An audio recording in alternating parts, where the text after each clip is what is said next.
दिसंबर 1971, lima, Peru. 17 साल की Julian कोपके अपनी मां मारिया के साथ लांसा फ्लाइट 508 में बैठी है। यह एक छोटा सा विमान है जो लिमा से पुकाल्पा की ओर जा रहा है। जूलियन खिड़की के पास वाली सीट पर बैठी है। उसकी नजर बाहर के दृश्यों पर टिकी है। आसमान में घने काले बादल छाए हुए हैं जो किसी तूफान की आहट दे रहे हैं। हवा में उथल पुथल है और विमान हल्का हल्का हिल रहा है।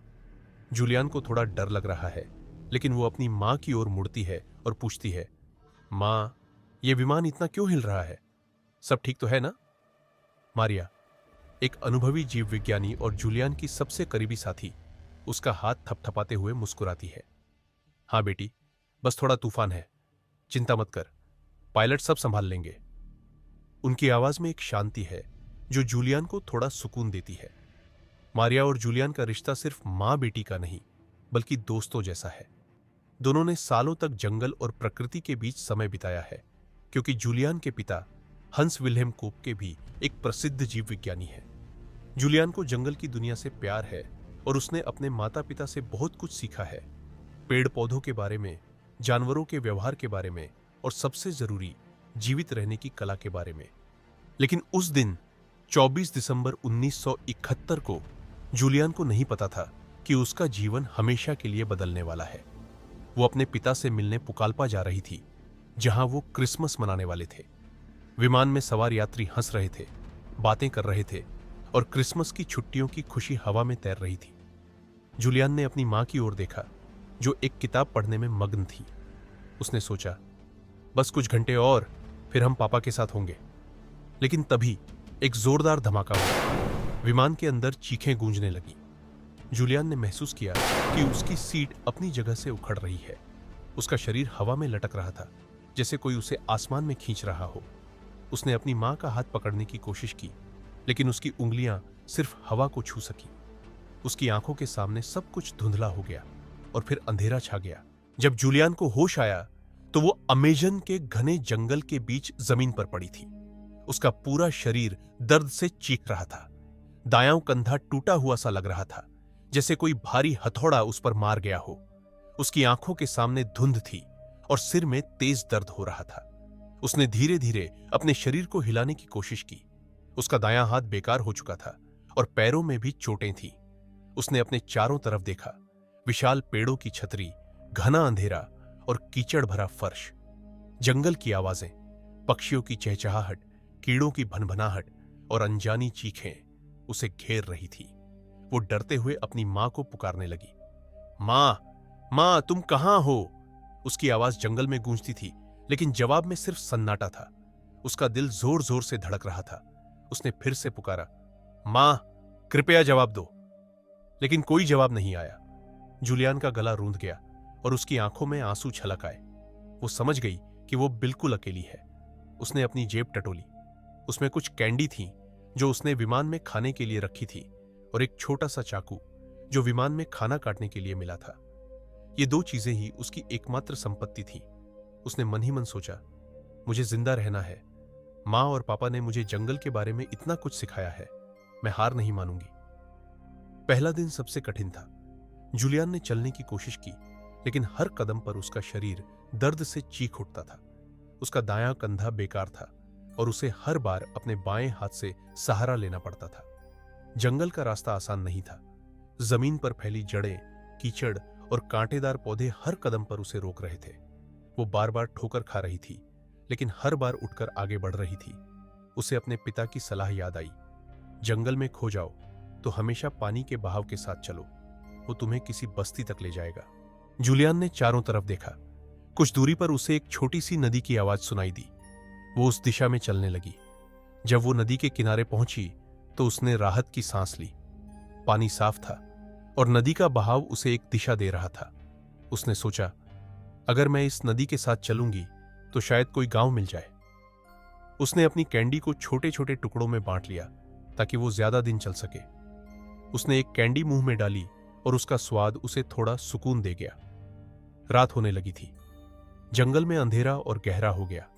ठंडी हवा चल रही थी और जूलियन का शरीर कांप रहा था। उसने एक बड़े पेड़ के नीचे बैठने का फैसला किया। उसने अपने शरीर को पेड़ की जड़ों के बीच समेट लिया और अपनी बाहों से खुद को गर्म करने की कोशिश की। जंगल की आवाजें अब और डरावनी लग रही थी। कहीं कोई जानवर गुर्रा रहा था, कहीं पत्तियां सरसरा रही थीं। जूलियन ने अपनी आंखें बंद की और खुद से कहा, जूलियन, तू ये कर सकती है, बस एक रात की बात है। सुबह होने पर जूलियन ने आंखें खोलीं। आसमान में बादल छाए हुए थे और हल्की हल्की बारिश शुरू हो गई थी। उसका शरीर अब भी दर्द से भरा था, लेकिन उसे लगा कि वो थोड़ा बेहतर महसूस कर रही थी। उसने नदी के किनारे फिर से चलना शुरू किया। बारिश अब तेज हो रही थी और कुछ ही देर में वो पूरी तरह भीग गई। उसका एक जूता कीचड़ में फंस गया और खो गया। अब वो नंगे पैर चल रही थी। जमीन पर बिछे कंकड़ और कांटे उसके पैरों को चीर रहे थे, लेकिन वो रुकी नहीं। जंगल का रास्ता और मुश्किल होता जा रहा था। बारिश ने कीचड़ को और गीला कर दिया था और हर कदम पर वो फिसल रही थी। उसने एक पल के लिए रुककर अपने आसपास देखा। चारों तरफ घने पेड़ थे और सूरज की रोशनी मुश्किल से जमीन तक पहुंच रही थी। उसने अपनी मां को फिर से याद किया। मां, तुम कहां हो? उसकी आवाज में अब हताशा थी।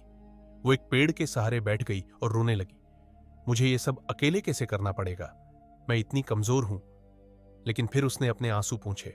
उसने सोचा, मां के लिए, पापा के लिए और अपने लिए मुझे जिंदा रहना है। उसने अपनी कैंडी की जेब से एक और टुकड़ा निकाला और उसे मुंह में डाला। उसने नदी के किनारे चलना फिर से शुरू किया। रास्ते में उसे एक फल का पेड़ दिखा। फल रसीले और आकर्षक लग रहे थे, लेकिन उसे अपनी मां की सलाह याद थी। जंगल में हर फल खाने लायक नहीं होता। उसने फलों को छुआ तक नहीं और आगे बढ़ गई। तीसरे दिन सुबह जब जूलियन उठी तो उसकी भूख अब असहनीय हो रही थी। उसकी जेब में सिर्फ 2 कैंडी बची थी। उसने एक कैंडी को 2 हिस्सों में बांटा और एक हिस्सा खाया।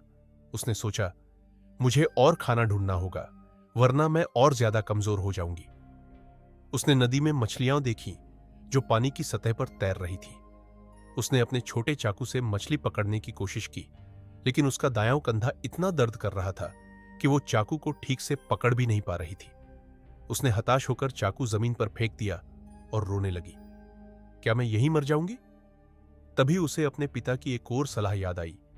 जंगल में कीड़े भी खाना हो सकते हैं। अगर और कुछ न मिले तो वो तुम्हें जिंदा रख सकते हैं। उसने पास में एक बड़े कीड़े को रेंगते देखा। उसका पेट मरोड़ रहा था, लेकिन उसे कीड़ा खाने की हिम्मत नहीं हुई। उसने सोचा, अभी नहीं, मुझे और कोशिश करनी है।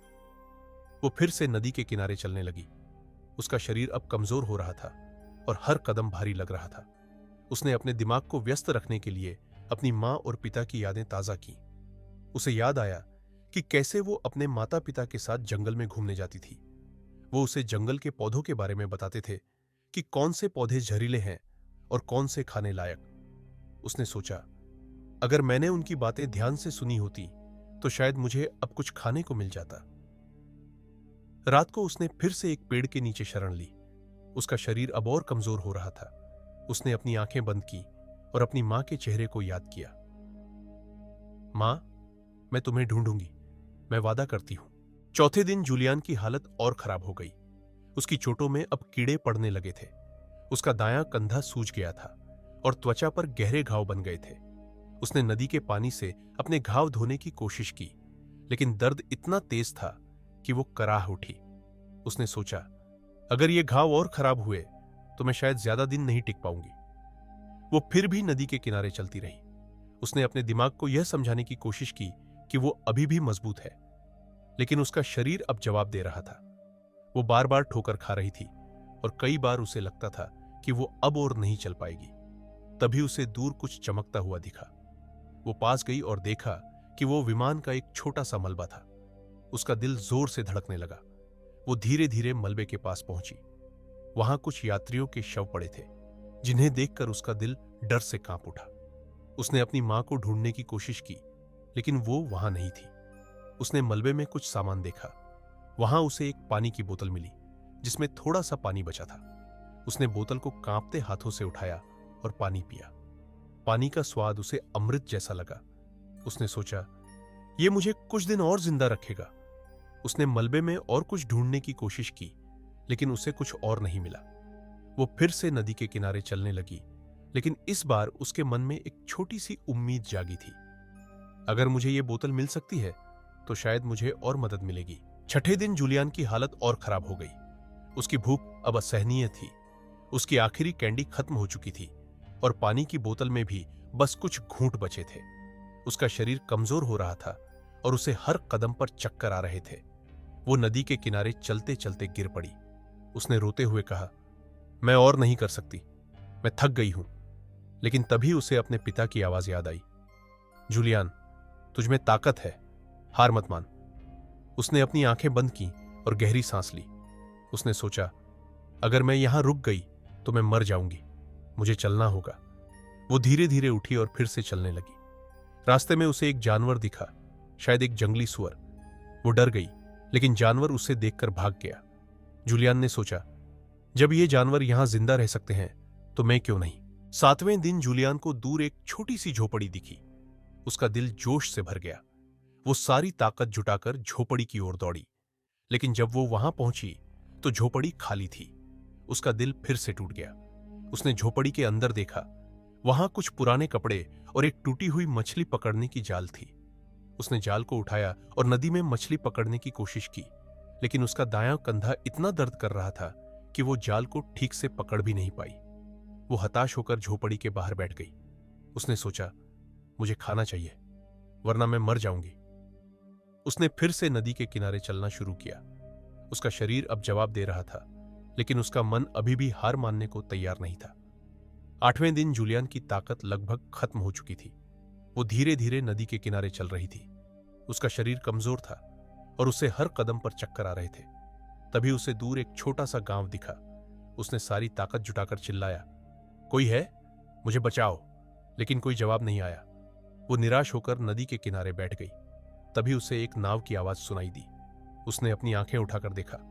एक नाव नदी में उसकी ओर आ रही थी। वो सारी ताकत जुटाकर खड़ी हुई और चिल्लाई, मदद, मुझे बचाओ। नाव में 3 लोग थे। उन्होंने उसे देखा और नाव को किनारे लगाया। एक आदमी ने पूछा, तुम कौन हो, यहां कैसे? जूलियन रोते हुए बोली, मेरा नाम जूलियन है, मेरा विमान क्रैश हो गया, मैं 11 दिन से जंगल में हूं, कृपया मुझे बचाइए। उसकी आवाज में दर्द और उम्मीद दोनों थे। उन लोगों ने उसे नाव में बिठाया और नजदीकी गांव ले गए। वहां उसे खाना और दवाएं दी गई। जूलियन की आंखों में आंसू थे, लेकिन चेहरे पर एक हल्की सी मुस्कान भी थी। उसने मन ही मन सोचा, मां, मैंने कर दिखाया, मैं जिंदा हूं।